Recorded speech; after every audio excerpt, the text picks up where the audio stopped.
Tes 1, 2, 3. Assalamualaikum warahmatullahi wabarakatuh. Selamat siang semuanya peserta Waalaikumsalam webinar. warahmatullahi Ya. Baik, acara akan kita mulai segera ya Pak. Bapak Ibu mohon standby di kameranya masing-masing ya, di laptopnya masing-masing.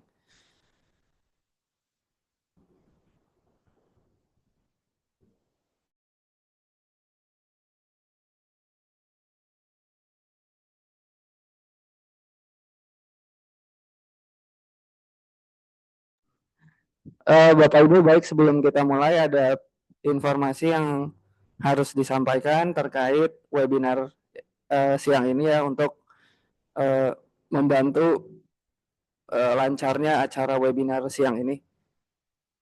Jadi judulnya Lesson from Perpres 46 2025 Penguatan Tata Kelola Pengadaan BUMD yang akan dinarasumberi oleh Pak Nandang Sutisna ya. Mungkin di sini sudah pada kenal, beliau adalah konsultan, trainer, dosen juga ya.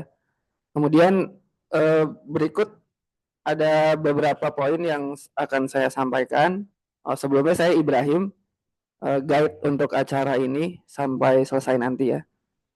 Yang pertama, ini link Zoom sudah tersedia. Silakan bagi rekan-rekannya atau teman-teman kantor dan saudaranya yang belum bergabung di sini bisa di-share saja. Tinggal di copy paste, tinggal di copy dan dikirim ke rekan-rekan yang belum join. Kemudian yang kedua,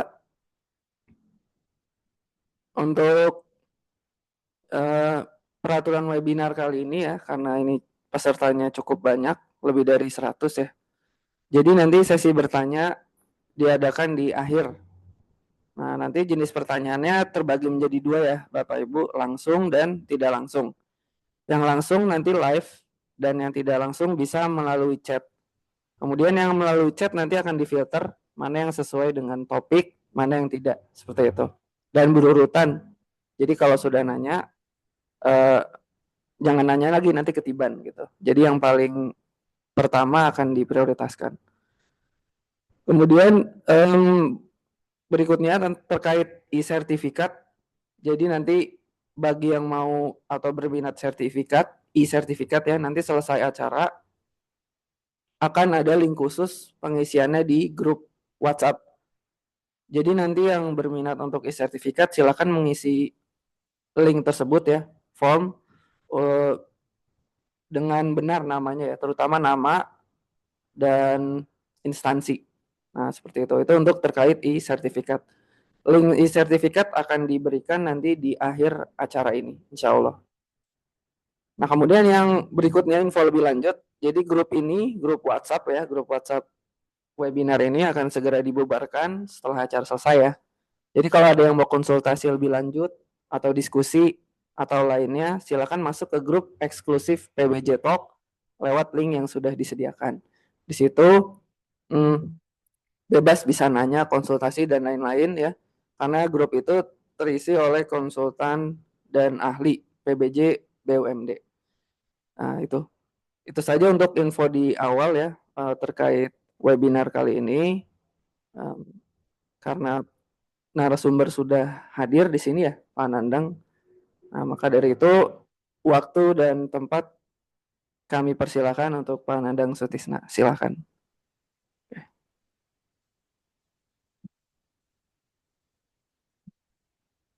Baik, terima kasih Pak Ibrahim.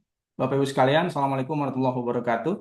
Waalaikumsalam warahmatullahi Waalaikumsalam wabarakatuh. warahmatullahi wabarakatuh. Waalaikumsalam warahmatullahi wabarakatuh. Baik, semoga pada sehat ya, pada baik-baik. Di sini sudah bergabung banyak sekali kolega-kolega kami ya. Ada Pak Jais, ada Pak Entis juga. Terima kasih sudah bergabung.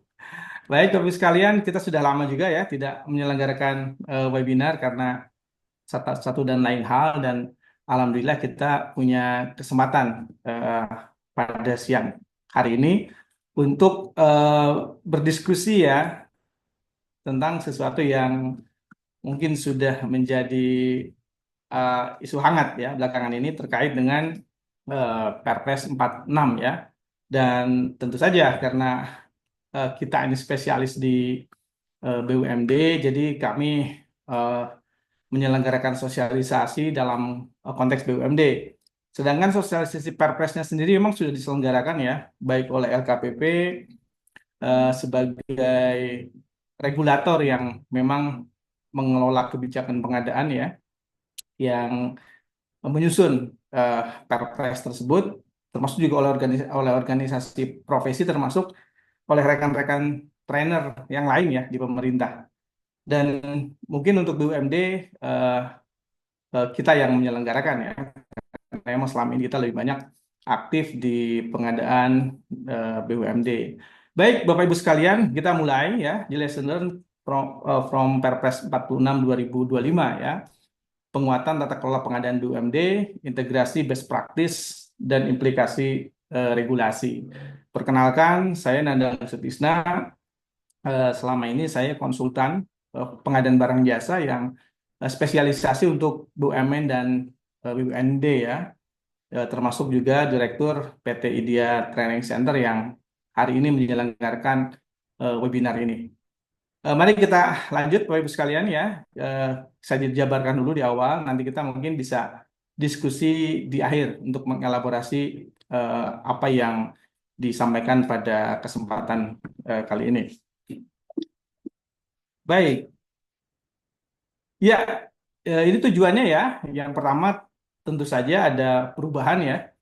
Ada perubahan dari Perpres yang sebenarnya secara legal tidak berimplikasi langsung dengan BUMD. Mengingat Perpres ini memang tidak mengatur ya pengadaan di BUMD.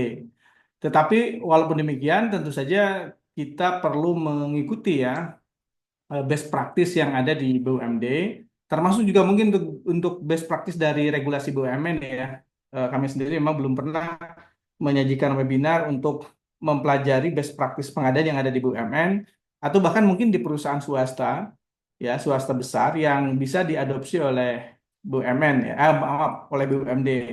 Jadi baru regulasi pemerintah. Mudah-mudahan di webinar berikutnya kita bisa melihat dari best practice di BUMN ya, karena kebetulan kami juga banyak klien dari BUMN, termasuk perusahaan besar ya, seperti PT Astra atau beberapa perusahaan multinasional di bidang pertambangan yang juga pernah kami bantu untuk melakukan transformasi pengadaannya.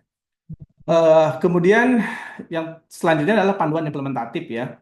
Jadi kira-kira apa sih yang bisa diadopsi, yang bisa dikembangkan ya di pengadaan BUMD dari best practice yang sudah dikembangkan oleh pemerintah.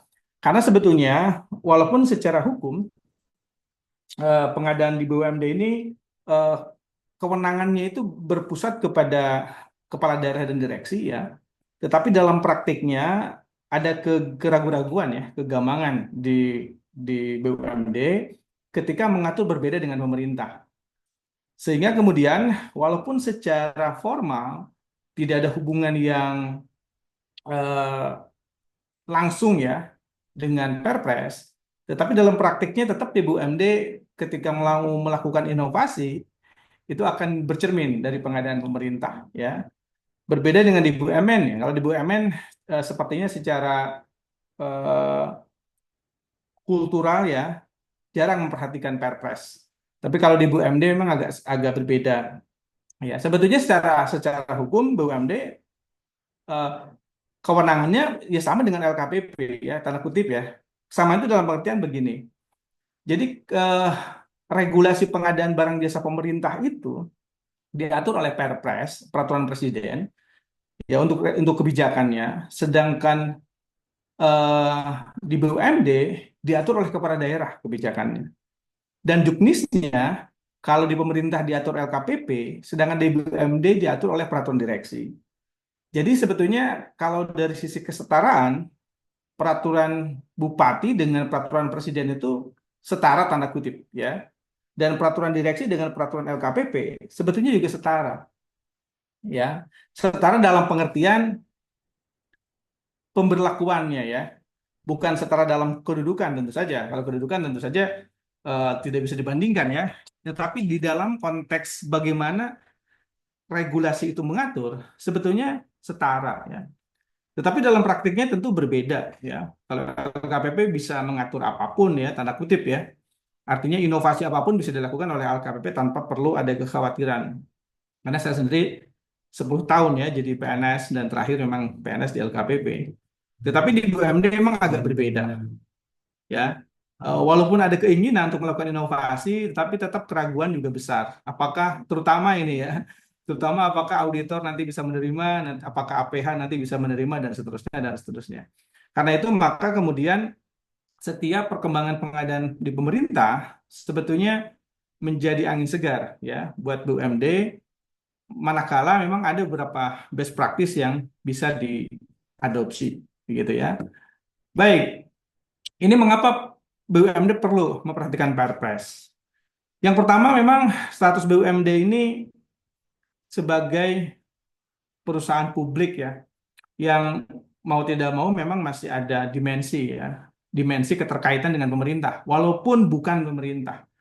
Ya, jadi di Perpresnya sendiri dinyatakan bahwa BUMD memang bukan pemerintah ya, dan bukan bagian dari KLPD sebagaimana yang diatur di dalam pasal 1 begitu Perpres pengadaan barang jasa pemerintah. Tetapi di Perpres sekarang memang disebut-sebut ya sebagai institusi lainnya. Nanti kita jelaskan lebih lanjut.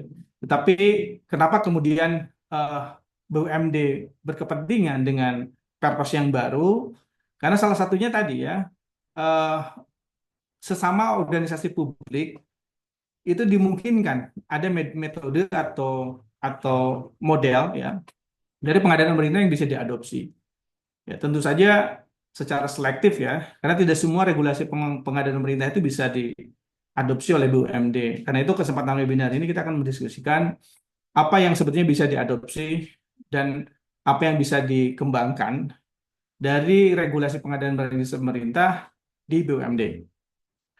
Kemudian manfaatnya tentu saja menawarkan praktik terbaik ya, standar yang berintegritas dan kerangka modernisasi. Jadi kalau mau saya terus terang, memang pengadaan pemerintah di Indonesia lebih maju ya dibanding pengadaan BUMN, BUMD, atau bahkan swasta.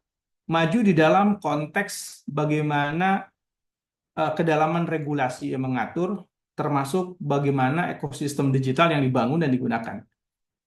Tetapi walaupun demikian tidak serta-merta ya BUMD bisa 100% mengikuti modelnya pemerintah. Sama seperti kalau kita bilang bahwa sistem pengadaan terbaik di dunia itu ada di Korea Selatan ya. Mereka punya sistem disebut dengan CONAPS sejak tahun 90, pertengahan 90-an ya. Sudah menggunakan IPROC dan mereka pun sudah menggunakan katalog yang luar biasa maju begitu. Tetapi tidak serta-merta bisa diadopsi seluruhnya oleh Indonesia ya. Dan itulah memang kondisinya ya. Jadi apa yang ada di tempat lain walaupun bagus tidak selalu bisa 100% diadopsi. Tetapi kita selalu bisa belajar dari keberhasilan tempat lain ya untuk keberhasilan tempat kita. Dan yang terakhir adalah ada kemiripan atau kecocokan ya, khususnya dalam konteks governance dan tata kelola berbasis risiko. Namun memang politik hukumnya masih berbeda ya. Jadi hingga saat ini rezim public procurement ini masih sangat luas di Indonesia karena ketiadaan undang-undang pengadaan barang jasa sehingga kemudian pengadaan pemerintah diatur oleh regulasi sendiri, BUMN, BUMD juga sendiri, BLU juga sendiri, lembaga semi pemerintah juga sendiri, begitu ya. Termasuk BHMN, Badan Hukum Milik Negara, seperti Bank Indonesia ini sebetulnya tanda kutip pemerintah juga ya, dari APBN juga. Tetapi mereka punya aturan sendiri.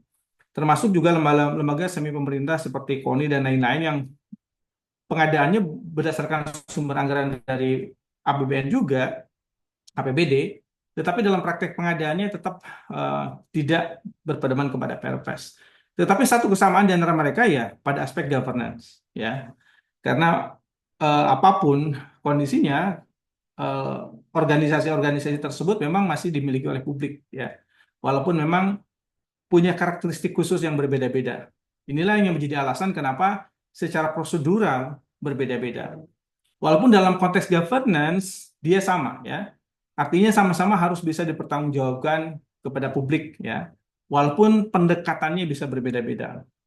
Nah, sebelum saya masuk ke Perpres ya, apa sih yang bisa dipelajari dari Perpres 46 2005? Izinkan saya menyampaikan dulu sebetulnya ini outline sejarah dari regulasi pengadaan barang jasa pemerintah.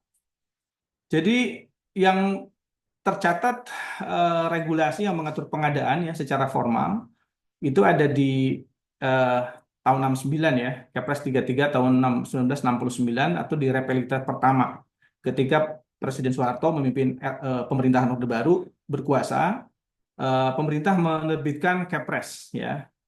Kepres 33 tahun 69 tentang pedoman pelaksanaan APBN tahun eh, 69 70 ya. Jadi dulu tahun anggaran itu apa namanya tengah tahun ke tengah tahun ya. Belum Januari ke Desember gitu ya. Nah, pola ini berlangsung ya sampai tahun 76. Di dalam regulasi ini memang tidak ada yang mengatur secara spesifik pengadaan harus dilakukan seperti apa. Tetapi pendekatannya sentralistik ya. Artinya semua diatur di dalam aturan yang sama sehingga tidak ada lagi pembedaan antara pemerintah termasuk BUMN, termasuk BUMD, termasuk BHMN ya. Semua mengacu kepada regulasi yang sama. Walaupun dalam praktiknya pada periode ini masing-masing lembaga mengatur sendiri ya, tanda kutip. Mengatur sendiri ya, pemilik apa namanya kepala kantornya itu ya mengatur sendiri aja untuk pengadaannya. Tidak ada governance khusus ya terkait dengan kriteria, tata cara dan lain-lain tidak diatur sama sekali. Nah, di periode berikutnya itu di Kepres 1277 ya, eh, peraturannya sudah mulai agak membaik ya dan dia bukan lagi peraturan tahunan tetapi peraturan tentang pelaksanaan APBN saja ya yang berlaku selama tidak dicabut. Di sini sudah mulai ada pengaturan sedikit ya seperti pemaketan, kemudian pembelian penunjukan langsung. Dulu istilah penunjukan langsung itu untuk pengadaan langsung atau pembelian langsung, terminologinya tunjuk langsung ya. Termasuk tender, tapi aturannya masih sangat sederhana. Nah, kita pahami memang dalam periode itu ya kekuasaan eksekutif di bawah Presiden Soeharto memang sangat kuat ya. Sehingga kemudian ya semua regulasi diatur dengan keputusan presiden saja dan itu efektif berjalan ya. Artinya bisa dijalankan walaupun tentu saja governance-nya memang belum terjaga. Sampai akhirnya terjadi reformasi dan lahirlah Kepres ya.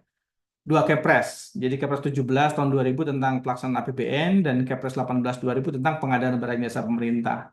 Jadi inilah pertama kali sebetulnya pengadaan pemerintah itu diatur. Nah, di sini sebetulnya titik baliknya ya. Kalau pengadaan pemerintah diatur melalui Kepres 18 ini. Dan pengadaan di BUMN itu mengacu kepada surat edaran ya Menteri BUMN tentang pengadaan barang jasa di lingkungan BUMN. Tetapi di BUMD, setahu saya tidak menemukan ada regulasi yang mengatur pengadaan BUMD pada periode ini. Karena itu, secara tradisi kemudian sejak tahun 2000 itu BUMD tetap ikut pengadaan barang jasa pemerintah. Ya, walaupun sebetulnya tanda kutip sudah tidak diakui ya. Tetapi karena tidak ada regulasi yang jelas, maka kemudian masih ikut pengadaan pemerintah. Dan ini berlangsung sampai uh, Perpres 54 ya. Kondisi berubah ketika BUMD punya peraturan sendiri ya, yaitu PP 54 tahun 2017 tentang BUMD. Baru pada periode itulah secara tegas diatur bahwa pengadaan BUMD harus diatur sendiri oleh kepala daerah dan direksi. Ya. Nah, Perpres terus berkembang. Dari periode itu sudah banyak sekali ya.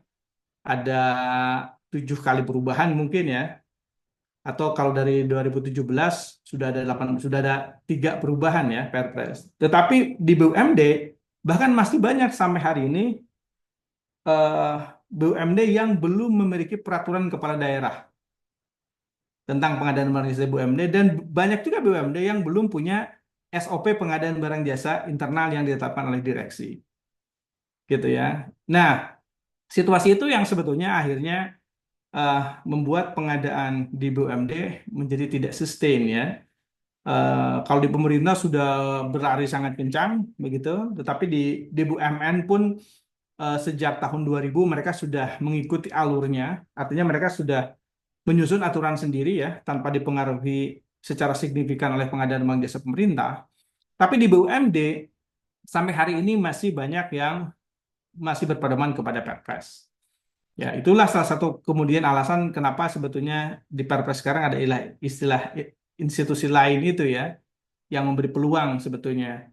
Tetapi kalau kita melihat pada eh, kerangka hukumnya, sebetulnya memang Perpres pengadaan pemerintah tidak didesain untuk BUMD ya, karena masing-masing punya ekosistem hukum yang berbeda.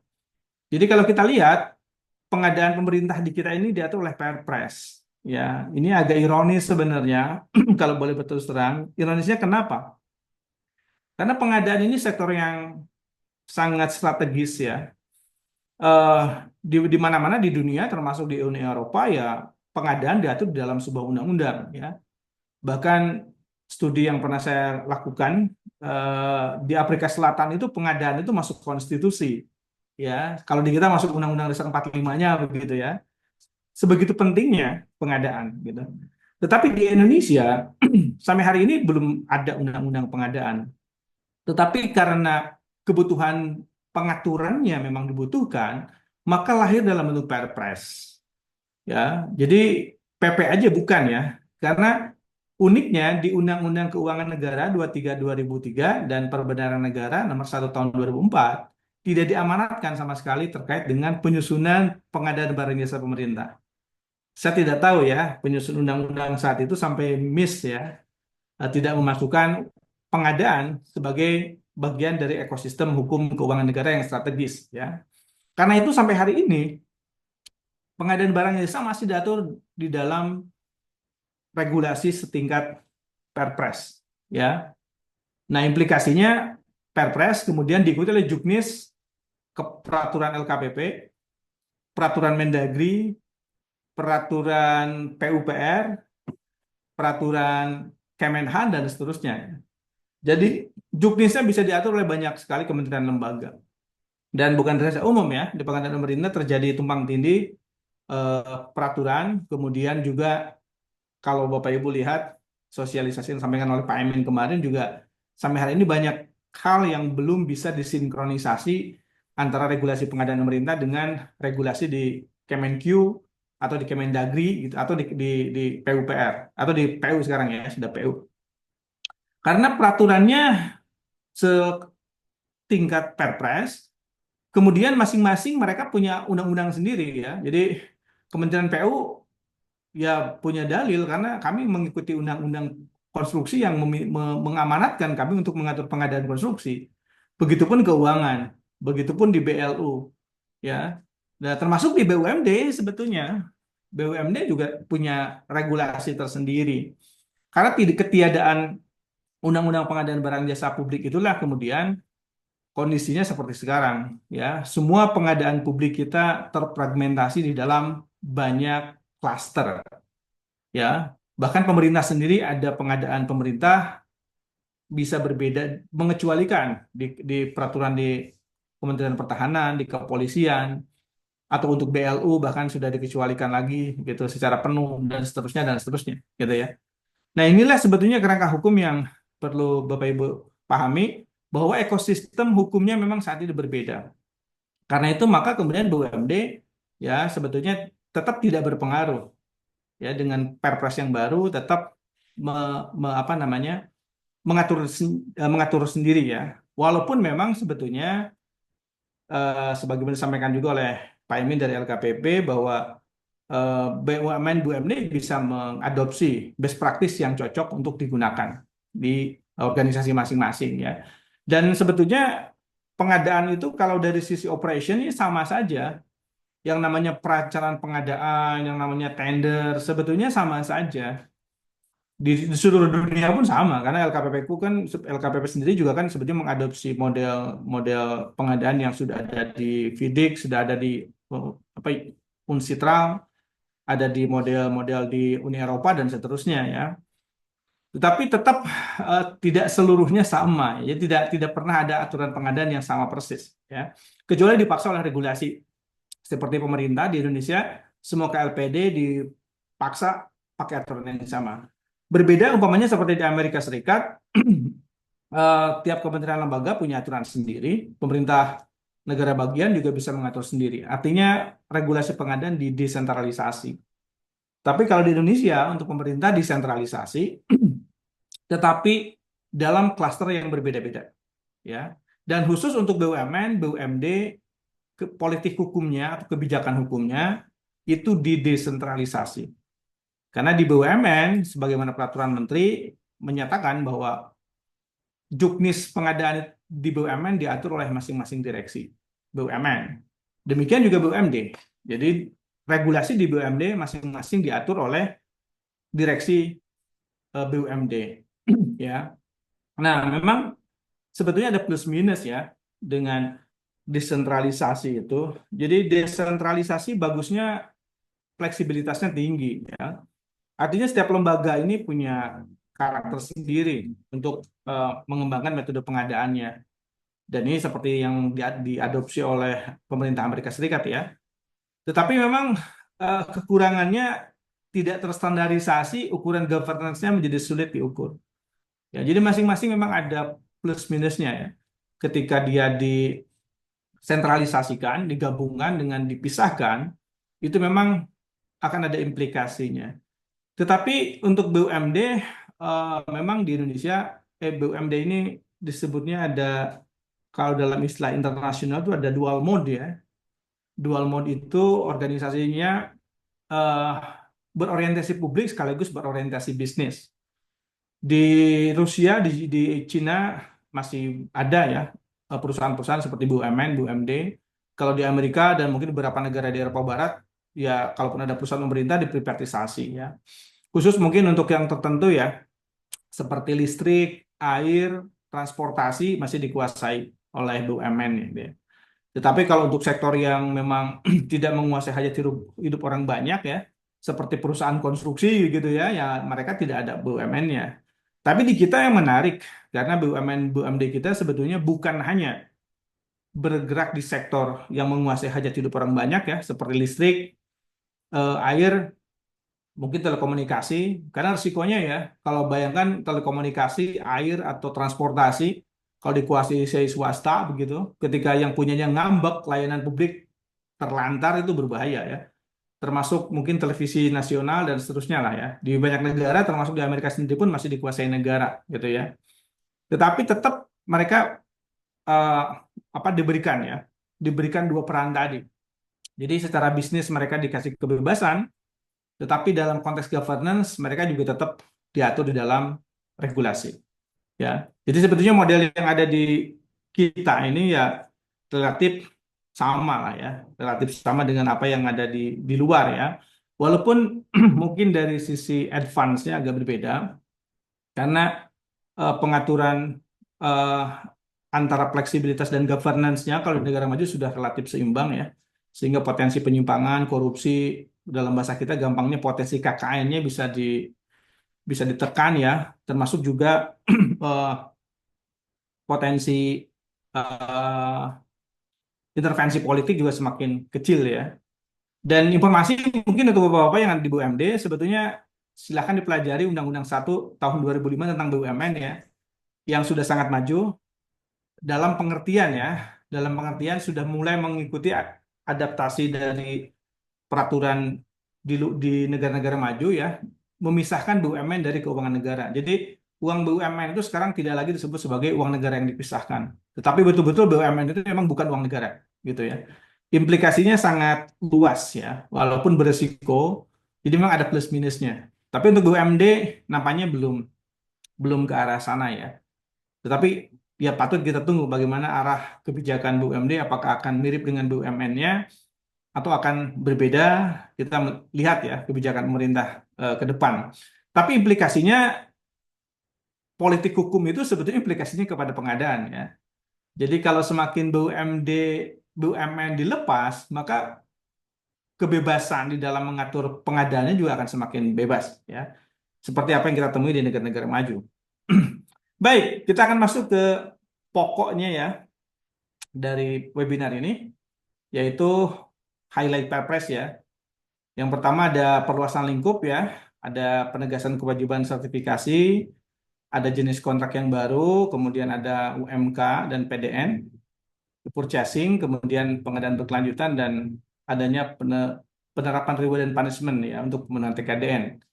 Nah, apa yang kemudian bisa kita lihat relevansinya untuk BUMD? Yang pertama adalah sertifikasi SDM di PBJ di pemerintah. Jadi kalau kita akui sistem sertifikasi dan peningkatan kompetensi di pengadaan pemerintah ini sudah sangat maju. Ya, pengadaan BUMN dan pengadaan BUMD harus mengakui sudah tertinggal sangat jauh. Dari sisi kelembagaan, dari sisi kompetensi, dari sisi pengembangan ekosistem SDM, dari sisi penunjang dan lain-lainnya sudah tertinggal jauh. Kenapa ini terjadi? Ya, karena memang pengadaan pemerintah punya LKPP, ya. Sebelum ada LKPP, sebetulnya pengadaan pemerintah ya sama saja dengan pengadaan BUMN BUMD ya. Sebelum tahun 2005 mungkin ya. Karena LKPP mungkin sebelum tahun 2010 ya. LKPP kan berdiri tahun 2007, efektif 2008 begitu. Jadi memang tertinggal jauh. Tetapi memang BUMD perlu memikirkan ya, terutama BUMD yang banyak BUMD sebetulnya yang besar, yang nilai pengadaannya sudah besar juga. Perlu dipikirkan bagaimana untuk meningkatkan SDM ini. Ya, dan sampai sekarang memang belum ada standarnya. Ya, kami sendiri di Idea Training sedang mengajukan ya untuk pendirian LSP BUMD ya, yang mensertifikasi SDM di BUMD, tidak hanya procurement ya, tetapi juga di seluruh sektor. Tetapi masih berproses karena secara administrasi ternyata tidak mudah ya. Dan mudah-mudahan ya kami bisa berkolaborasi ya dengan BUMD ke depan lebih intens dalam menentukan sebetulnya standar kompetensi seperti apa yang bisa dikembangkan untuk menjadi standar untuk kompetensi BUMD ya, khususnya di sektor pengadaan barang dan jasa. Jadi kalau kita lihat memang belum ada solusinya ya, BUMD bagaimana untuk meningkatkan kapasitas SDM-nya. Karena kalau ikut ke pengadaan pemerintah, jelas berbeda. Dan ini juga menjadi sebab akhirnya pengadaan BUMD digeret lagi ke Perpres. Karena pelaksananya hanya punya kompetensi di backmind-nya adalah bisnis proses dan model pengadaan yang ada di pemerintah. Padahal kenyataannya di BUMD berbeda. Jadi ini tantangan yang sepertinya belum ada solusinya ya. Tetapi sebetulnya ya, walaupun demikian bukan berarti kemudian di BUMD tidak mengabaikan ya kondisi itu. Jadi banyak BUMD juga yang sudah concern ya, termasuk PDAM Kutai Timur yang seluruh personilnya sudah punya sertifikat dan setiap tahun selalu menyelenggarakan acara untuk ada Pak Supardian ya Pak Dirutnya kebetulan menyelenggarakan penyegaran ya seperti itu. Jadi walaupun memang pilihannya tidak sempurna, artinya belum ada ya standar kompetensi yang baku, tetapi tetap perusahaan masih mengupayakan ya untuk menjaga standar minimal yang harus dimiliki untuk pelaksana pengadaannya, begitu ya.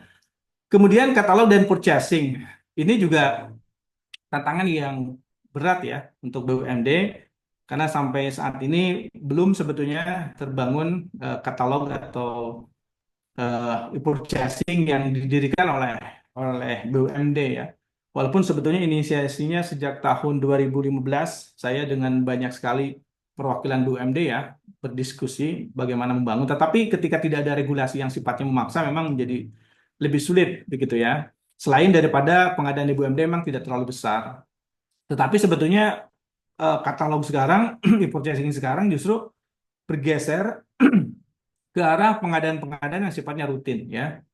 Nah, ini pun juga mungkin tantangan ke depan bagaimana BUMD sebetulnya bisa mengoptimalisasi ya peluang untuk mengembangkan katalognya. Kemudian kontrak berbasis kinerja nanti kita akan bahas ya. Kemudian ada pengadaan berkelanjutan dan juga ada alokasi untuk UMK dan PDN ya.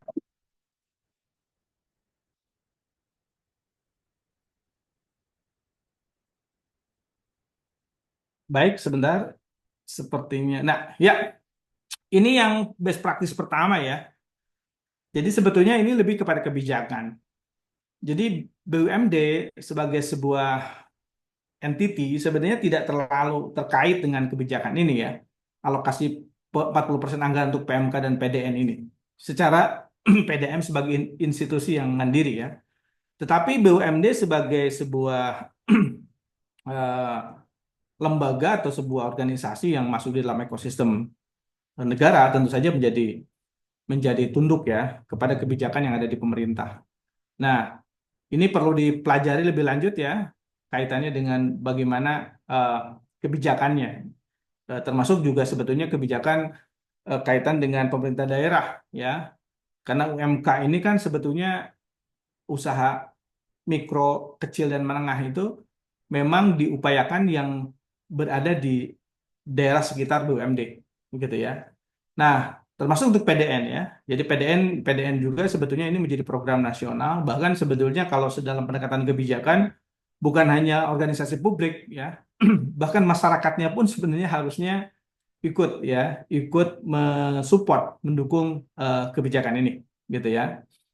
Tapi memang ini high level ya. Artinya ini bukan pada tataran BUMD ya untuk merumuskan kebijakan-kebijakan seperti ini.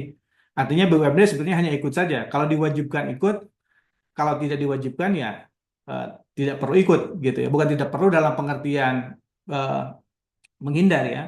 Tetapi artinya kalau bisa dilakukan ya, kalau tidak bisa dilakukan ya tidak perlu dilakukan karena sifatnya tidak wajib ya atau memang tidak mesti.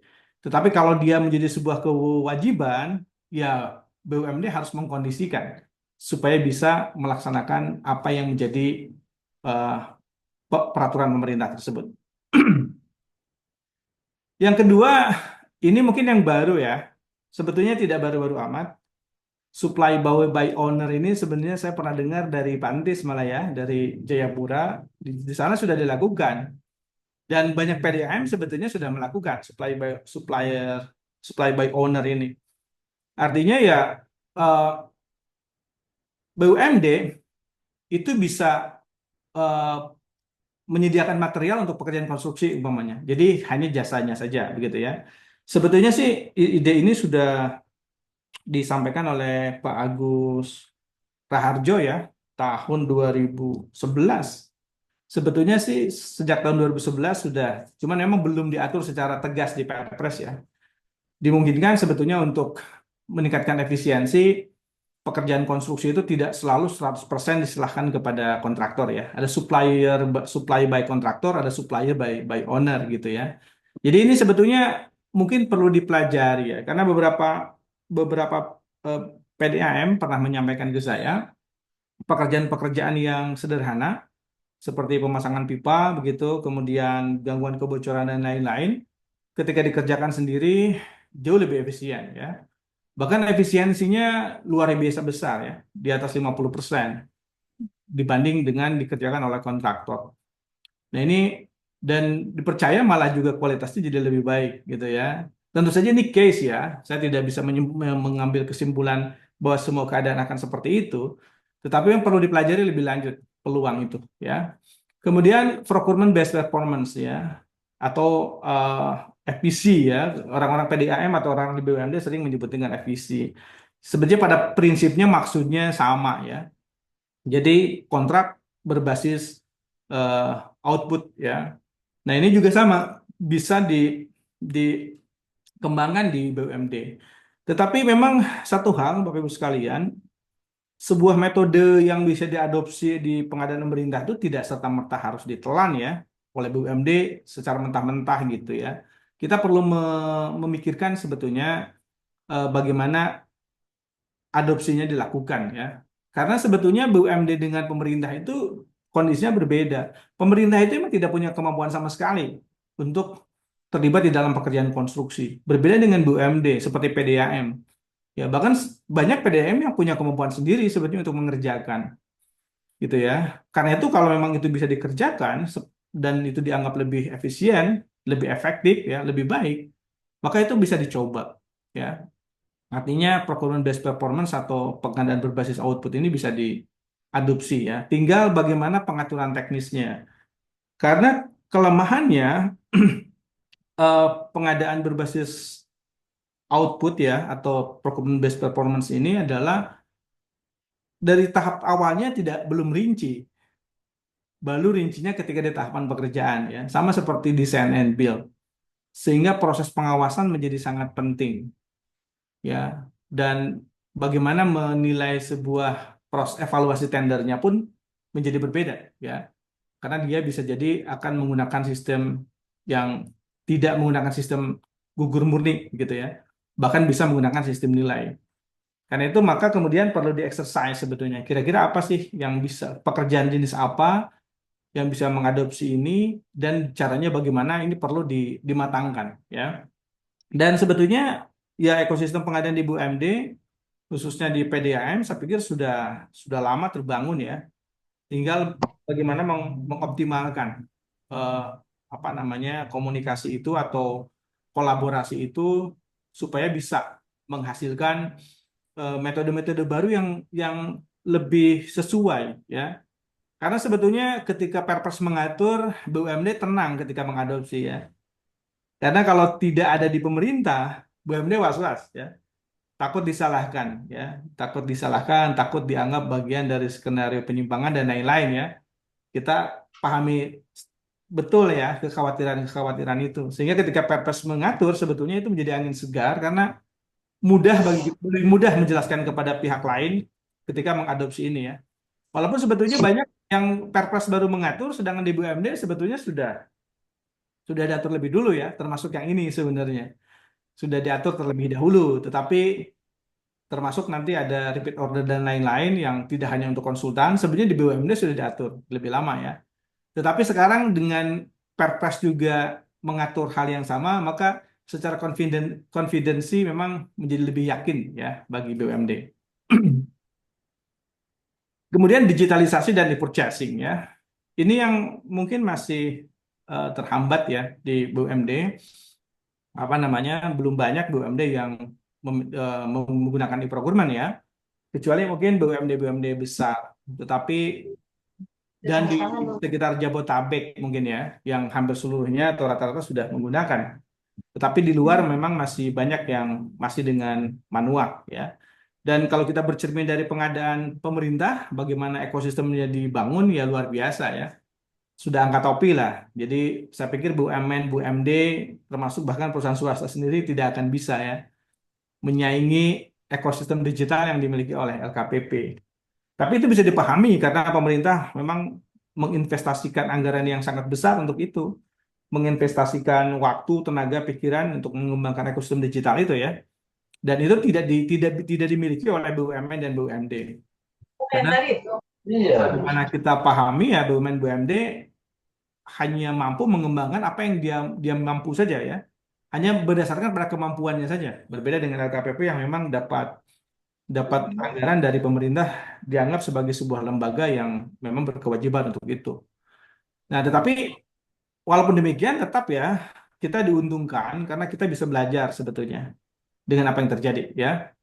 Termasuk mini kompetisi mungkin nanti ini khusus untuk PDAM yang sudah menggunakan aplikasi IdeaProx ya, aplikasi yang kami kembangkan.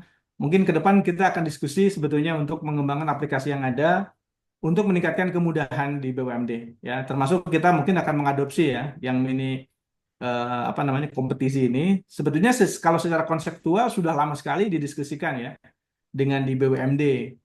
Tetapi memang belum diimplementasikan karena kebutuhan ke sana memang belum belum dinyatakan gitu ya. Dan mudah-mudahan nanti untuk eh, BUMD yang sudah menggunakan aplikasi yang dikembangkan oleh Idea Prolog ya, kita bisa berdiskusi lebih lanjut karena kalau untuk katalog sebenarnya sudah ada di aplikasi tapi belum digunakan ya. Termasuk mungkin mini kompetisi kami akan kembangkan kalau memang ada BUMD yang membutuhkan ya. Jadi pada prinsipnya karena BUMD itu kan beda dengan LKPP ya, LKPP kan regulator. Sedangkan BUMD kan sebetulnya bukan regulator, walaupun meregulat dirinya sendiri gitu ya. Jadi ini mungkin yang sebetulnya PR-PR ke depan yang bisa diadopsi ya, karena ketinggalannya sangat jauh pengadaan pemerintah dengan pengadaan di BUMD kaitannya dengan ekosistem digital. Ini tadi ya ada swaklola ya, di pemerintah swaklola sudah pakai e-purchasing, termasuk ada tadi ya ada supplier by owner gitu. Nah, di BUMD mungkin tidak relevan ya. Sebagian besar BUMD tidak relevan karena sebetulnya di BUMD tidak ada swakelola ya. Kalaupun ada swakelola yaitu pendekatan terminologis aja ya. Tetapi secara bentuk sebenarnya dikerjakan sendiri gitu ya. Jadi BUMD tidak lazim mengerjakan pekerjaan dikerjakan oleh BUMD lainnya gitu kan, tidak lazim. Kalaupun kalaupun ada yang mengundang narasumber saja ya, dan ya mungkin itu lebih cocok sebagai narasumber aja, bukan sebagai swakelola ya. Termasuk juga swakelola dengan masyarakat dan lain-lain untuk BUMD tidak lazim ya. Tetapi yang bisa diadopsi sebetulnya adalah tadi ya, supply by owner-nya yang bisa dikerjakan untuk pengadaan pekerjaan-pekerjaan sederhana di BUMD.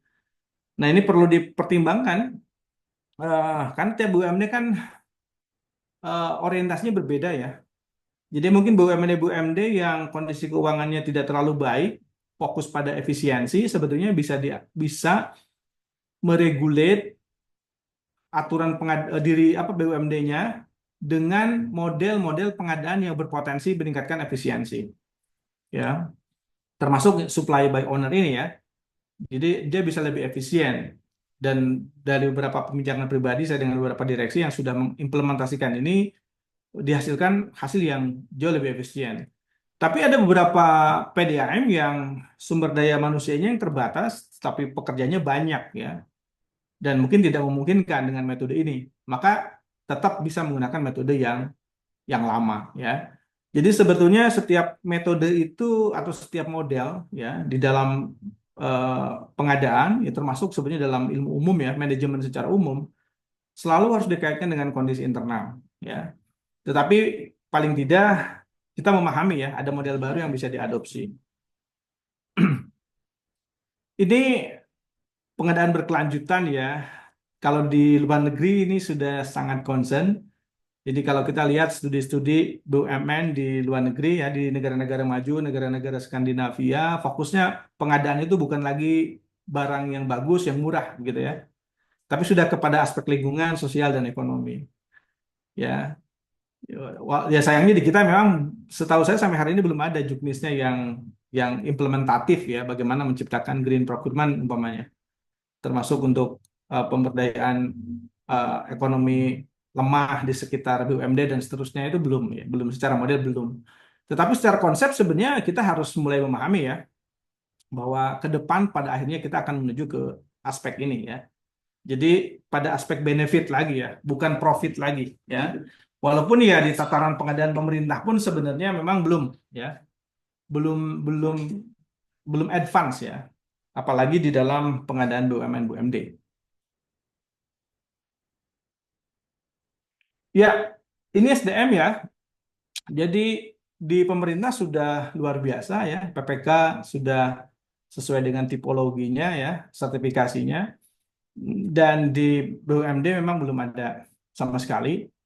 Kemudian seleksi jabatan untuk UKPBJ juga harus berasal dari eh, orang pengadaan ya, di pemerintah sudah dijustifikasi seperti itu. Kemudian juga ada apa alur karirnya ya, jalur karir juga sudah dikembangkan sedemikian rupa. Tapi di BUMD saya pikir masih kejauhan ya kalau sampai tataran itu.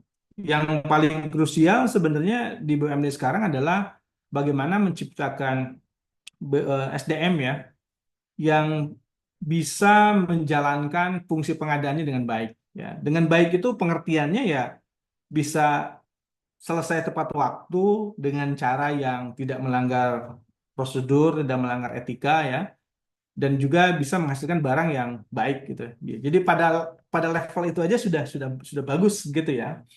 Karena memang berbeda ya.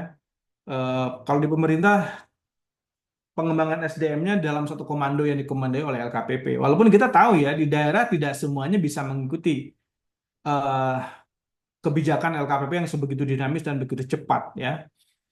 Nah, di BUMD memang tidak ada komando ya. Tidak ada satu komando khusus karena memang regulasi ini dikembalikan kepada masing-masing. Tetapi khusus untuk BUMD-BUMD yang besar ya, yang anggaran pengadaannya sudah besar, memang sudah harus mulai memikirkan pengembangan SDM-nya lebih serius ya. Kalaupun sertifikasinya belum ada khusus BUMD, sebetulnya masih bisa ngambil yang internasional ya. Kalau saya lebih cenderung mengambil yang umum ya, artinya bukan sertifikat pengadaan barang jasa yang di LKPP ya, tetapi ada yang dari IAPI relatif umum, termasuk juga dari beberapa dari internasional yang mengadopsi best practice-nya eh, pemerintah, tapi juga best practice dari non pemerintah juga diambil. Karena kalau di pemerintah kan sebetulnya materinya 100% dari Perpres, ya, dari regulasi. Ya, sehingga ada potensi bias. Bukan berarti buruk ya, bukan berarti buruk ya, tetap itu baik gitu ya. Tetapi ketika ada pilihan lain gitu ya, kalau kita dibandingkan bisa yang dari IAPI itu menurut saya sih lebih lebih sesuai ya untuk BUMD. Nah, syukur-syukur ke depan mudah-mudahan ada ya eh, standarisasi untuk pengembangan SDM pengadaan di BUMD. Nah, BUMD ini memang kecil ya ukurannya kalau satu, tetapi kalau digabung data terakhir itu sekitar 1.000 BUMD sekarang di Indonesia ya. Sebagian besar didominasi oleh PDAM, kemudian oleh perdagangan, transportasi dan energi ya.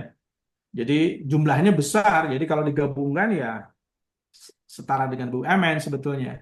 Tetapi karena memang dimiliki oleh masing-masing daerah, jadi tetap ukurannya menjadi kecil, relatif kecil lah dibanding dengan BUMN gitu ya. Tapi walaupun demikian tetap sebetulnya eh, pengembangan SDM di pengadaan memang penting ya.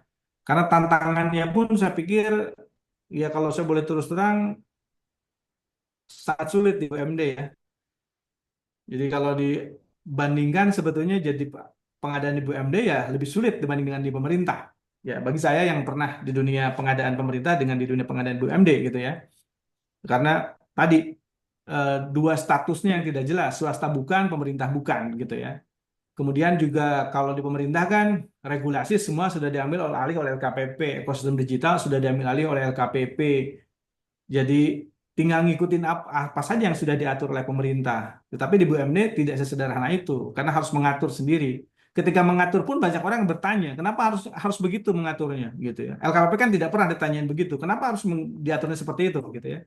Jadi memang lebih tantangannya lebih berat, lebih. Tapi walaupun demikian sebetulnya ya eh, tetap selalu ada peluang ya. Bagaimana kita menciptakan pengadaan yang berkontribusi pada peningkatan kinerja organisasi. Ya, ini untuk reward dan sanksi internal ya. Ini sebenarnya lebih ke apa nah kalau untuk PDN lebih kepada pemerintah daerah ya atau kepada pemerintah lah, bukan di BUMD sebagai sebuah lembaga eh, yang mandiri begitu ya. Kemudian ini penunjukan langsung ya. Jadi untuk jasa konsultansi berkelanjutan termasuk repeat order. Jadi memang istilah repeat order ini beberapa waktu lalu memang jadi untuk di BUMD ya ada banyak perdebatan apakah dia repeat order ini kontrak berulang gitu ya atau dia pemilihan berulang karena di BUMN dengan di pemerintah ini berbeda praktiknya ya. Dan sekarang di apa namanya di pemerintah sudah ditegaskan ya ini bagian dari penunjukan langsung. Walaupun sebetulnya istilahnya sih tidak terlalu signifikan ya, karena walaupun istilah di BUMN disebut dengan kontrak berulang, artinya tidak perlu pemilihan, tinggal pemesanan ulang dengan penunjukan langsung gitu ya, artinya tetap evaluasinya dilakukan, ya secara prosedur berbeda, tetapi secara substansi tetap menunjuk penyedia yang sama sebetulnya ya, penyedia sebelumnya yang sama. Ya, tetapi dengan aturan ini ya eh, menegaskan ya, karena ini sudah diatur juga lebih lama ya di BUMD. Jadi di BUMD sebetulnya konsep ini sudah jauh lebih lama diterapkan ya. Dan di pemerintah baru di penegasan. Nah, ini angin segar juga buat buat BUMD karena beberapa masih ragu ya. Kemarin dari Kutai Timur juga mempertanyakan ini ke saya, Pak Hadi, sepertinya juga hadir di acara ini. Tetapi ya dengan ini jadi penegasan ya. Jadi apa yang sudah diatur oleh BUMD sebelumnya dan sekarang diatur oleh pemerintah, sebetulnya itu ya berkah ya buat BUMD karena kemudian ya tidak akan ditanya lagi oleh APH ya. Kenapa begini, kenapa begitu? Karena sudah dijustifikasi oleh regulasi yang ada di pengadaan pemerintah. Nah, ini penting ya. Jadi penyelesaian pengaduan penyimpangan PBJ, saya pikir sih kekhawatiran pengadaan yang berekses hukum terjadi di mana-mana ya. Di pemerintah terjadi, di BUMD terjadi, di BUMN terjadi. Jadi ada kekhawatiran karena ketika ada pengaduan eh, terkait dengan sanggahan, umpamanya dilaporkan ke aparat penegak hukum, kemudian dipanggil dan seterusnya.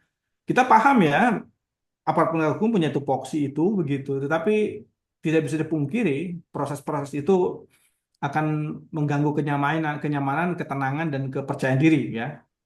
Karena itu sebetulnya ini mungkin peraturan kesekian kali ya yang menegaskan sebetulnya bahwa ketika ada pengaduan ya maka eh, dilakukan penyelesaian secara administratif. Ya. Dan di sini ada kata wajib ya, wajib meneruskan pengaduan ke APIP ya jika kasusnya bersifat administrasi dan perdata ya. Memang kalau dalam bahasa redaksinya enak ya, dalam prakteknya yang belum tentu enak ya untuk menjelaskan ya tetap ya masing-masing punya pendapat begitu. Tetapi walaupun bagaimana sebetulnya kalau saya menangkapnya adalah esensi kebijakannya ya, bahwa pengadaan memang dihantui oleh ketakutan itu. Jadi kalau proses-prosesnya belum sampai ke kontrak, belum ada keuangan negara yang terlibat, memang sebaiknya tidak diselesaikan secara hukum ya, hukum pidana karena ya kontrak aja belum begitu ya. Sanggahan itu kan sebenarnya hanya proses administratif saja ya. Atau ada kontrak yang tidak sesuai, komplain saja belum sudah dilaporkan umpamanya memang akan mengganggu ya, akan mengganggu pekerjaan karena ya setiap orang tidak nyaman ya kalau dipanggil oleh aparat penegak hukum. Dan ini eh, paling tidak upaya ya, upaya yang disampaikan oleh pemerintah. Dan saya pikir ini kondisinya sama ya dengan BUMD. Artinya kalau aturan ini berlaku untuk di mana? Di pemerintah ya di BUMD akan berlaku dengan pola yang sama gitu ya. Karena kalau untuk hal-hal yang seperti ini kan sebetulnya undang-undang yang diacunya sama. Kan ini kan bukan kaitan dengan pengadaan secara spesifik sebetulnya. Hanya memang terjadi juga di dunia pengadaan gitu ya. Seperti itu. Dan mudah-mudahan ini eh, ya paling tidak memberikan dasar ya informasi lah eh, kepada semua stakeholder terkait untuk memahami bahwa ya proses pengadaan itu memang ada prosedurnya ya. Jadi sepanjang dia memang belum ada nyata ya terjadi tindak pidana ya, maka masalah di dalam pengadaan diselesaikan sesuai dengan prosedur yang diatur di dalam regulasi pengadaan barang dan jasa. Nah, ceritanya Mbak Dani mang binur mang yo podo bulet teh. Baik, kita lanjutkan. Mohon maaf di tapi mute. enggak kan ya Kak Ro Ada aku kan suara di situ bocor ya. gitu aku juga Baik, ini summary-nya ya. Eh, yang pertama tadi ya ada kebijakan integrasi ya PDN dengan UMK. Ini beberapa sudah dilakukan di beberapa PDAM ya untuk mengintegrasikan aturan TKDN-nya ya ke dalam perdirnya. Kemudian juga eh, governance ya, sistem reward and punishment internal. Kemudian ada kontrak tadi ya, ada kontrak based performance dan supply by owner yang diperkenalkan di pengadaan pemerintah. Kemudian ada digitalisasi sistem dan ada SDM. Nah, kalau kita lihat sebetulnya dari sisi eh, transformasi pengadaan dari di awal ya sejak Perpres 54 tahun 2010 sampai sekarang memang bobotnya ada pergeseran ya. Kalau di generasi awal itu fokus transformasi pengadaan pada prosedur atau proses. Tetapi saya melihat belakangan sudah penguatan pada aspek sistem dan SDM ya. Sistem itu dalam pengertian teknologi ya atau digital. Jadi apalagi Perpres kemarin yang 16 2018 ya, terlihat sekali bobot terbesarnya ada di concern terkait dengan pengembangan SDM dan sistem ya. Dan ini yang belum terjadi di BUMD. Di BUMD fokusnya masih ke prosedur ya. Jadi fokusnya masih ke mengotak-atik SOP, mengotak-atik perdir ya. Jadi perdirnya diubah begitu, tetapi belum diimbangi dengan penguatan pada sisi SDM dan sistem ya. Kita memahami memang karena kemampuan PDAM memang eh, terbatas ya. Berbeda dengan pemerintah, berbeda dengan LKPP yang memang punya anggaran dari APBN ya. Tetapi kalau BUMD kan memang kondisinya berbeda-beda.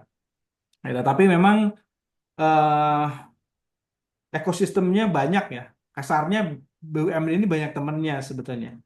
Jadi bisa berbagi informasi, bisa berkolaborasi dengan PDAM yang lain, dengan BUMD yang lain, bagaimana untuk menyelesaikan masalah-masalah yang sebetulnya klasikal ya. Artinya masalah-masalah yang sejak lama memang masih sama masalahnya ya.